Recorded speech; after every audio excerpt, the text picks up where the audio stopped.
Hey there, and welcome back to the episode of A Cup of Joe. My name is Joe Escobedo, and I'm really excited. Really excited. Matt's rocking his mug today.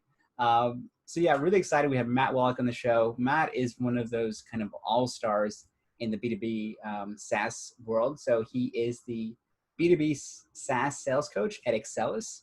And if you don't follow him on LinkedIn, do it now because you're going to learn a lot, especially if you're in the SaaS space. So really excited to have you on the show today, Matt. So thank you so much for joining us. Thanks for having me, Joe. Appreciate it. Now I've had the privilege of communicating with you on your podcast. We did some sessions previously, but I really want to get a sense in terms of one of the things we talked about, which was your record-breaking sales month. And this number blew my mind when I thought it was like I was hearing it incorrectly the first time you said it. You said you sold 142 sales in 1 month. Is that right? That's right. Yeah, 142 closed deals. 142 closed deals in 1 month.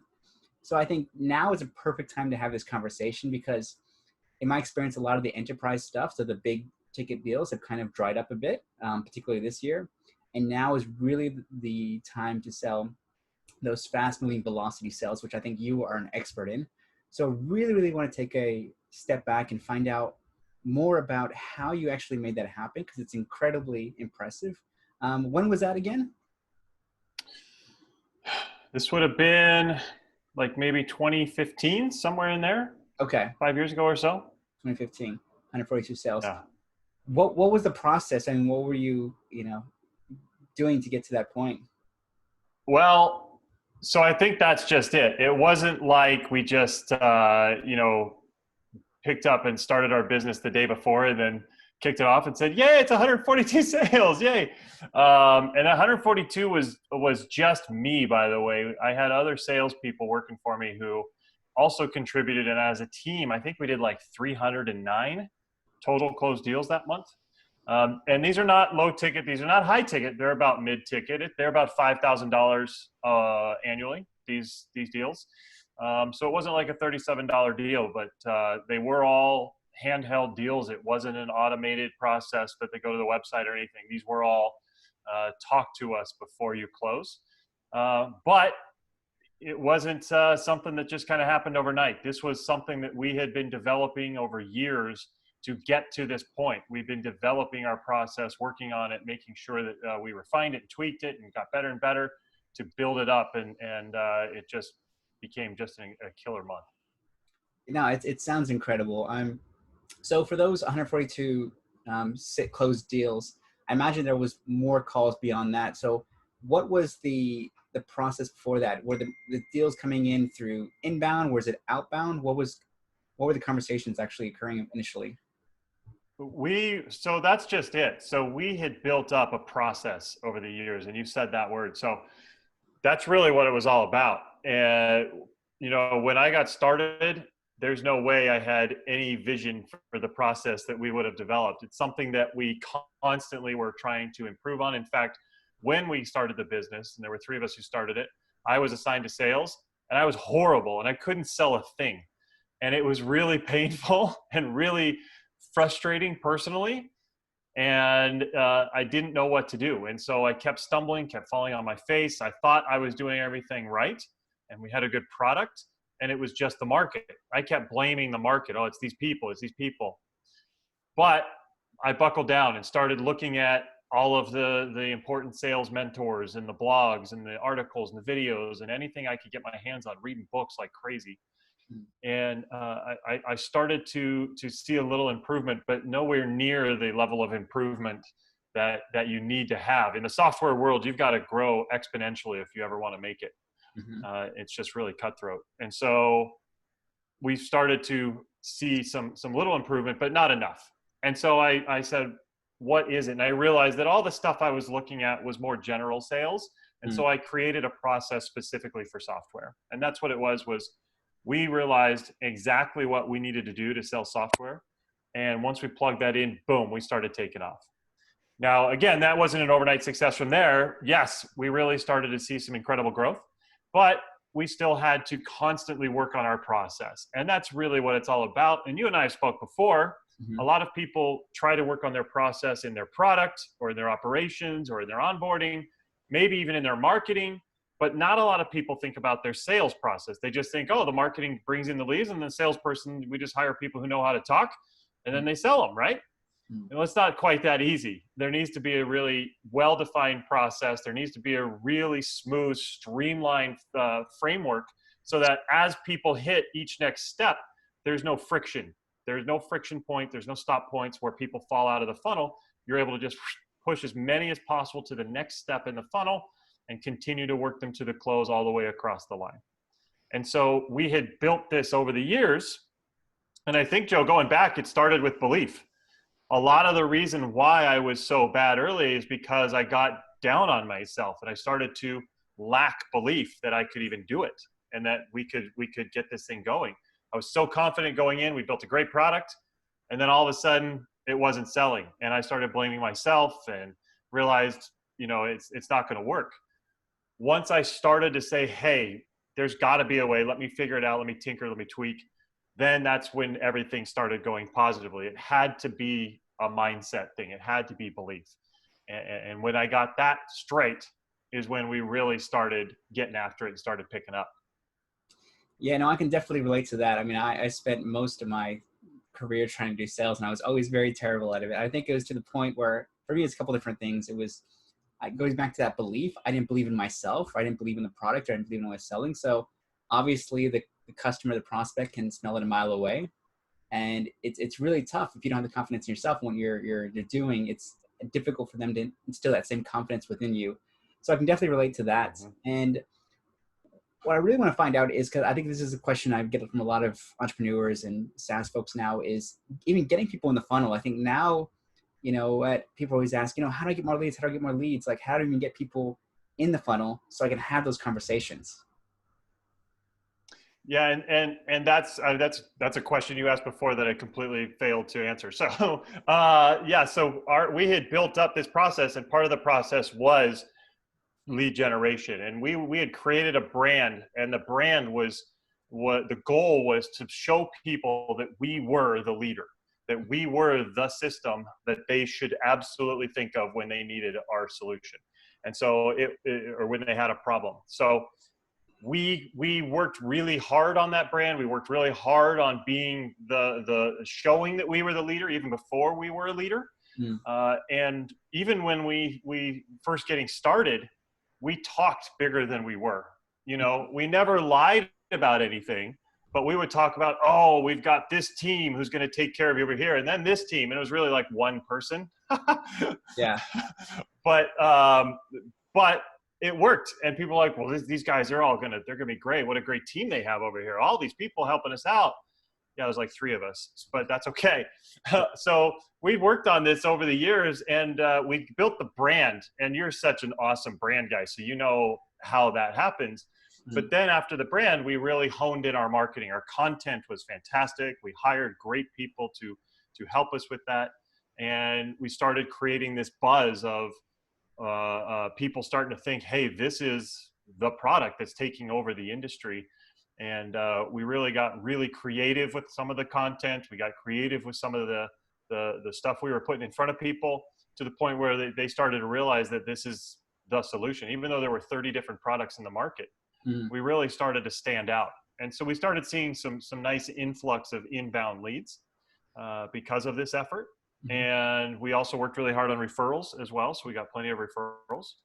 And I guess part of that is we worked really hard on customer success and customer experience. And because of that, people were happy. We had an over 99% retention rate. It was quite incredible.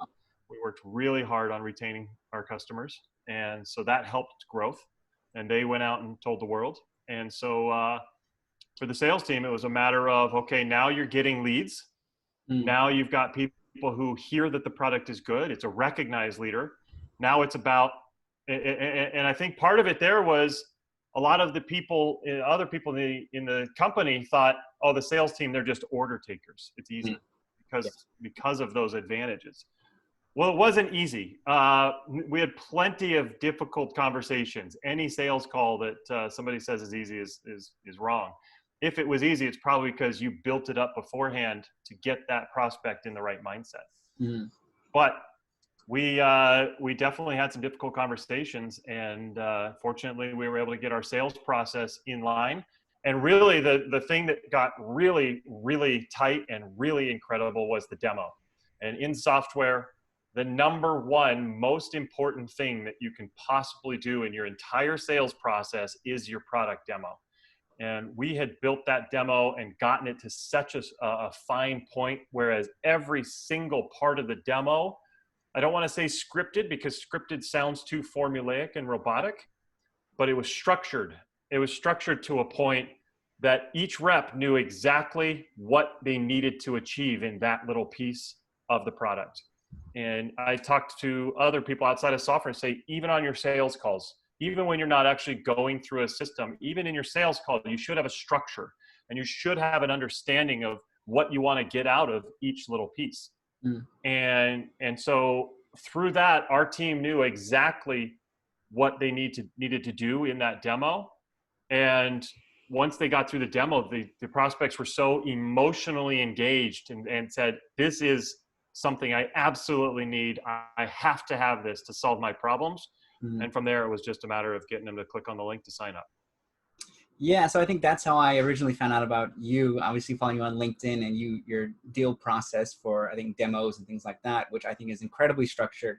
And I want to dive into that a bit deeper.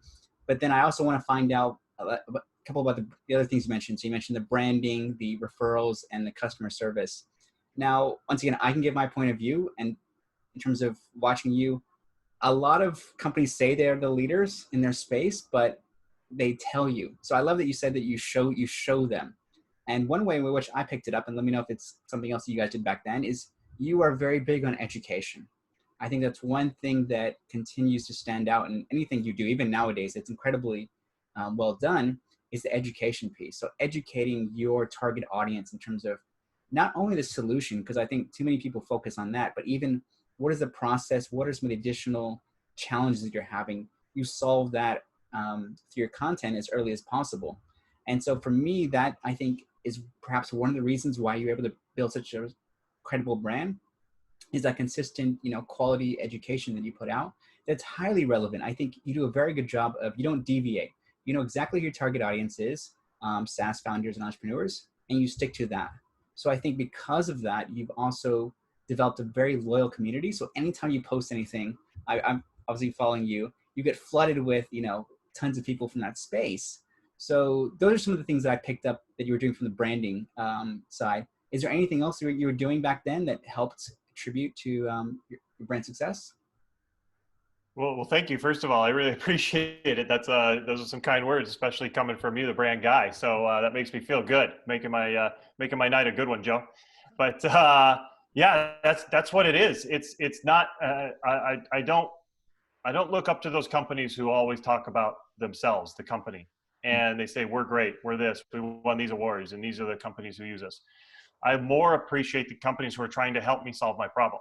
And so that's what I've always tried to do with my companies. And that's why I try to teach my clients is what can you do to solve the problem in your market? And that's why I try to put out what I put out in terms of the stuff that you're seeing posted and all that. So it's funny because it used to be, and we were young men at the time, of course, Joe, but it used to be that people and companies, brands thought that you shouldn't educate your market. Because if you educated them, then they were more likely to leave.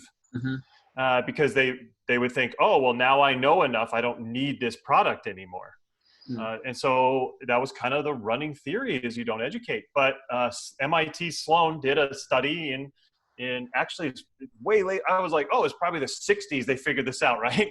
No, it was 2008. In 2008, they figured out that they actually did a study that you have to educate your market, because when you educate the market and when you educate your buyers and your customers, they are much more likely to choose you. They're much more likely to stay with you if you have educated them and educated them correctly. So then everybody's like, whoa. And fortunately, that was when we were launching our company. And so we found out about that. And we said, we're going to educate everybody. And we really were just doing that. We were just putting out all kinds of content about this and that. And in our industry, it was the medical world. And so there were different regulations. We would dive deep and figure out exactly what this new regulation was and put out all kinds of stuff about that, not even relating to our system and what we were trying to do. And so people said, these are clearly the leaders. They don't even care to sell me. They just want to help me. I might as well use the system. And so that's kind of what I've taken through my career at each of my stops and each of the companies we've started. And then all the companies I help is I just say, hey, don't talk about you. And this goes in the marketing process. This goes all the way to the sales process. Too many salespeople jump on the call and say, hey, let me tell you about our company. We won this award and we have this many clients and we're this amazing. And buyers' eyes just glaze over. They stop listening and they don't care. But if they jumped on and said, hey, tell me about what's going on in your world. Tell me about your challenges. What roadblocks are you facing?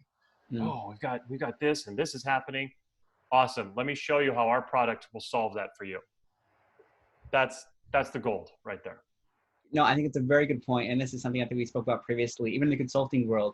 I think one of the reasons that I failed so miserably in sales and consulting is I used to have my deck the exact same way. So it was very much structured that, here's who we work with, here's the awards. And I look at every single agency now. I still audit a lot of agencies and they have the exact same structure. Whereas I think now, I mentioned in the previous session, I threw out the decks. I don't really have a deck. People ask me for a deck. I said, the conversation is the deck.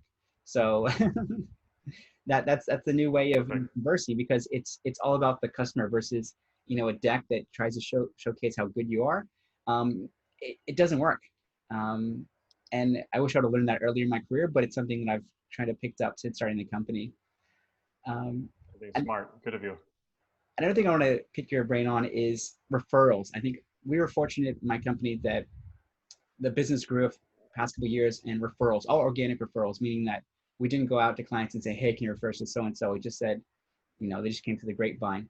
But what is your approach to referrals? Do you actively go and ask, or is it something that you have like a mechanism set up where they just, come to you on a regular basis, or how does it work out? I think it's a multi-pronged approach. I think that if you can't deliver and if you can't create success and come through on the promises that you put out there in marketing and sales, you're not going to get referrals. Like, if people don't believe in you and see value and get that success that they were hoping to achieve, they're not going to give you any referral. And usually quite the opposite. They're going to go out and say how bad you are, which is definitely not what you want. So I think it really starts with taking care and delivering. And if you can do those things, that's when you now have opportunities for referral. But I constantly tell my clients, just because you do that doesn't mean that you're going to get referrals. We've all heard all the stats on if somebody's happy, they're going to tell 3 people. If somebody's mad, they're going to tell 12. I don't know what the exact number is, but it's something like that.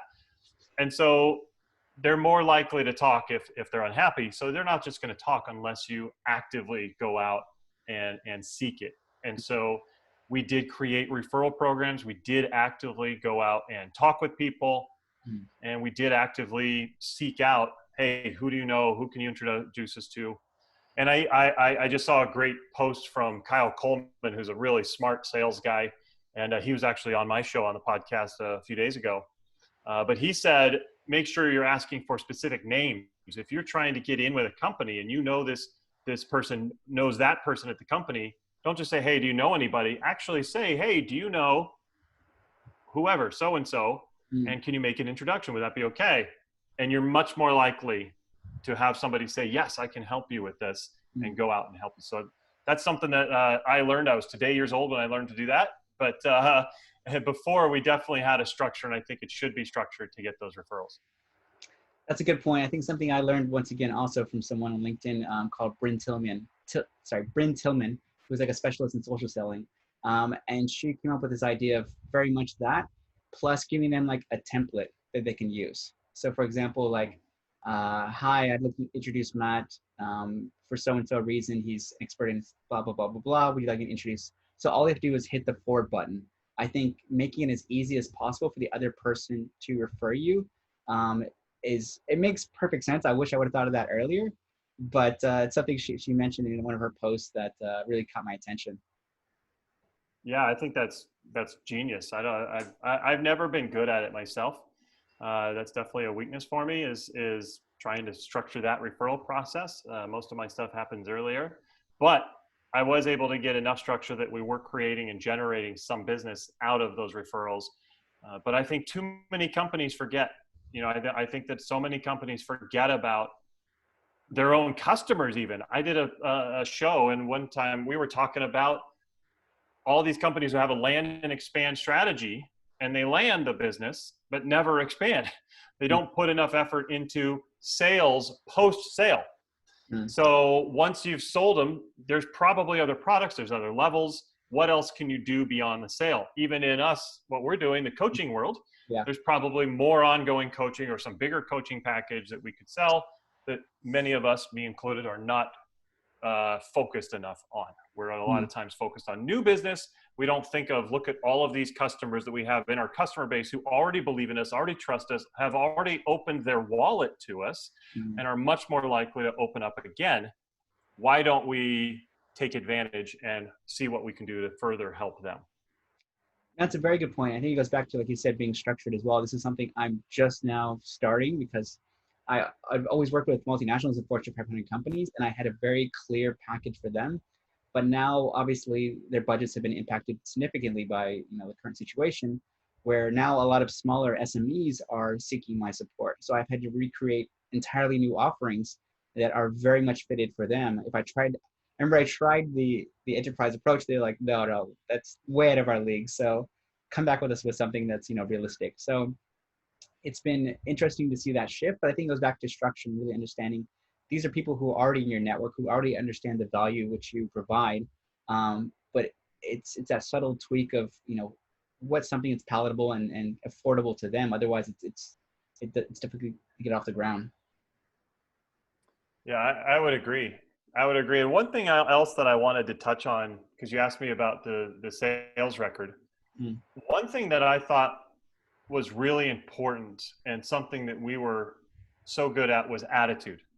Our attitude was that regardless of how many we sell, that next call is crazy important, and we will focus everything on that next call. And in order to close 142 deals in a month, you've got to have a lot of calls, and we had a lot of calls.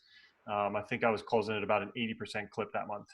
So it's still, regardless, it's still a lot of calls. That's probably like 180, 190 calls. But every call, I was super, super focused on that call. And all of us, our whole team was absolutely focused on what can I do to help this person? What can I do to make sure that they see value? To the point that I told you this before, I think, of those 142, the one I actually remember most, I don't remember any single deal that closed with those 142. I remember the number, I remember the feeling, I remember the emotion, the month, I remember the money I got paid for that. I don't remember the names of the people, but I do remember one of them that I should have closed but didn't. And that one that got lost, that got away, that is so frustrating. And I had them, and they were on the hook, and I was sure they were going to close, and they didn't close. That one still gets me because the number should have been 143.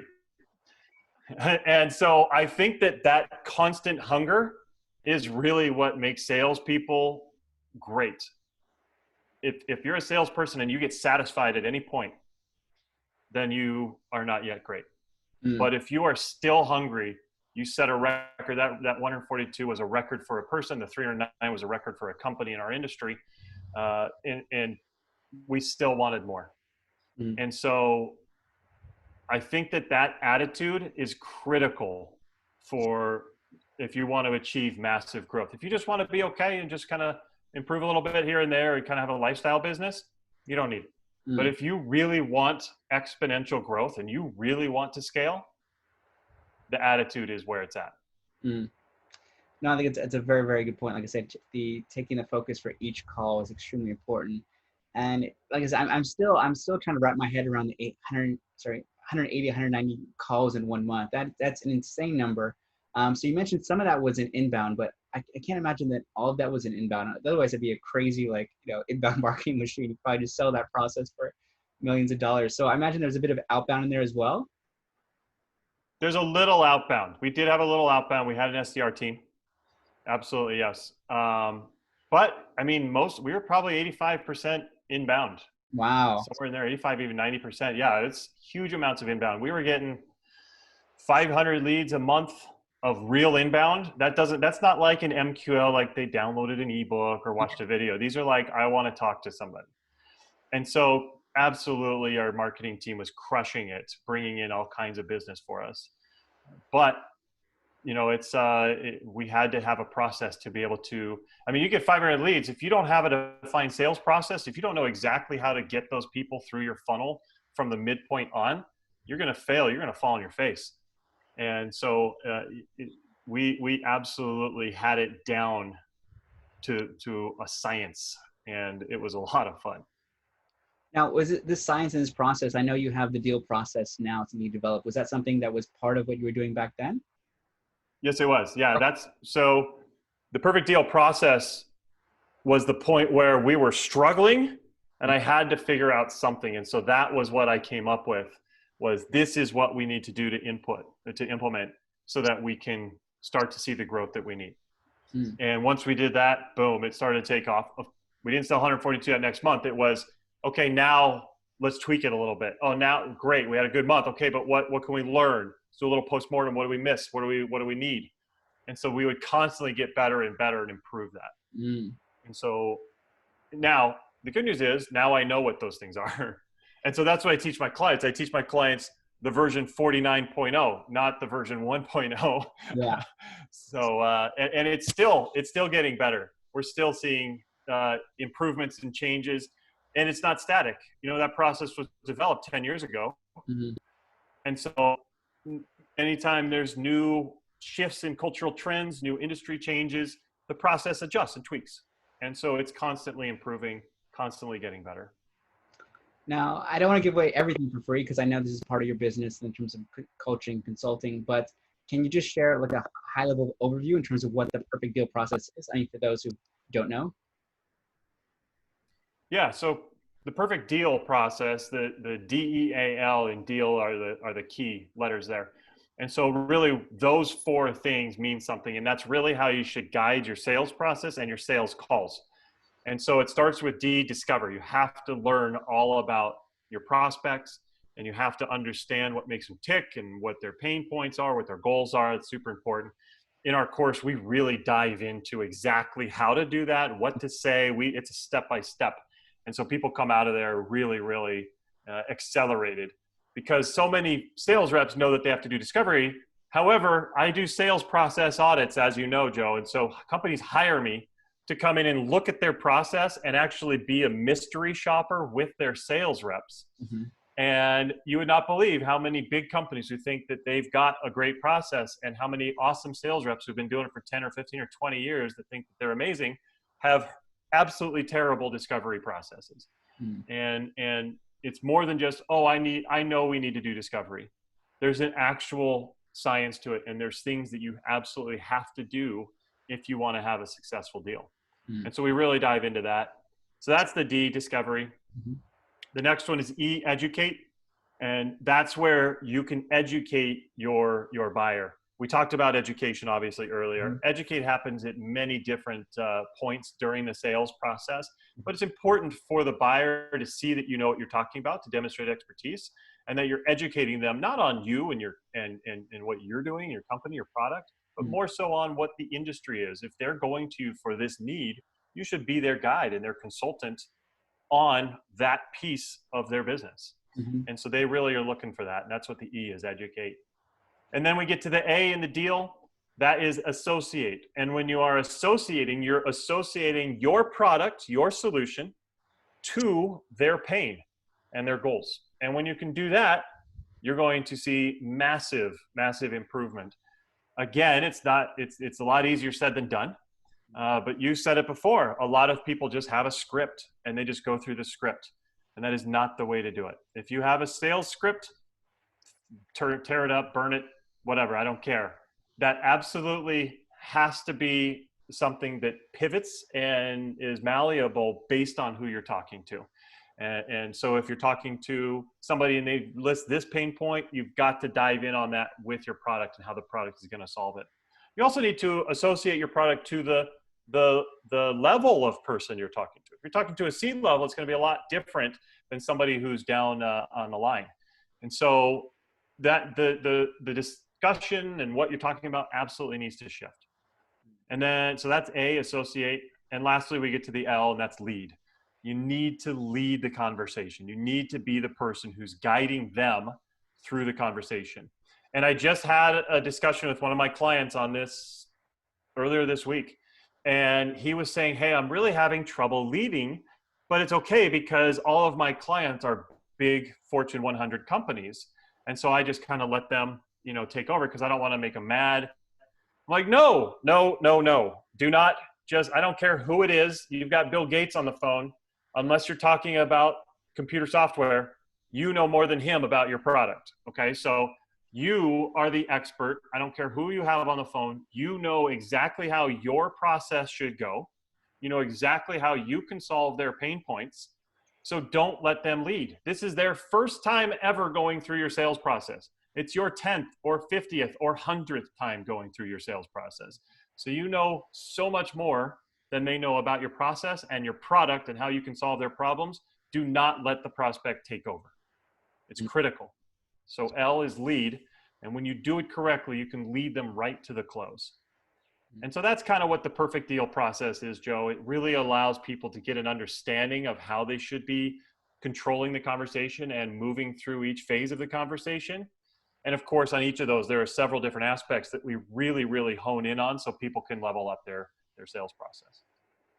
I love it. I mean, the first time I heard it, I was like, it's incredible. It's very simple, but it's very powerful. And I think even for me, that was one of the things I struggled early on was leading. I think I was good in terms of discovery, education, associating, but leading was difficult. But to your point, it makes absolute perfect sense. As I mentioned, my clients are all Fortune 500 companies. And there's a difference between someone who lets the client as a prospect lead versus you leading. And that difference is the difference between a salesperson and an actual consultant, or a yes man or yes woman versus a consultant. So there's a lot of people who can, like you said, tick the box and say, yes, we can do that. Yes, we can do that. But there's not any perceived value. When you come from that perspective, this is something that I realized: you're a commodity. Doesn't matter what you are selling, you're a commodity. There's no difference between you and the competitors. And when you based on a commodity, you are competing on price. And unless you're in the market, you are going to lose 9 times out of 10. Absolutely. Yeah. It's competing on price is absolutely the worst thing you can do. Even if you're the low cost provider, because if you start telling your clients that, hey, price is the way to go, choose the best price, guess what? At some point, you're not going to be the low cost provider, hopefully, and if your business makes it. And at that point, when you've told them and you've taught them and you've educated them, like we just said you should be doing, but if you educate them on the wrong things, they're going to listen to you and they're going to go to the low-cost provider who's not you. So you're going to lose business. And so it's really a bad thing to try and sell on price. Absolutely. Couldn't agree more. Well, Matt, this has been, once again, an absolute pleasure. I always enjoy our catch-ups, always learn something new. Lastly, how can people get in touch with you? It's pretty easy. I'm active on LinkedIn, Matt Wolach, Wolach. Or you can go to my website, Xsellus.com. That's Xsellus.com. It's like Xsellus.com, except no A with the Excel, just or an E. It's just straight X, Xsell, Xellus.com. Awesome. Well, I'll put a link in the comments below so people can find you easier. And like I said, if you're watching this and you found it helpful, please feel free to share with anyone. If you're in the SaaS space, do follow Matt on LinkedIn. Highly, highly encourage it. So thank you so much, Matt. Really, really appreciate your time and sharing your insights. Always a good time. Thanks, Joe. I love it, man. Appreciate it. All right. Well, take care, everyone, and we'll see you next time.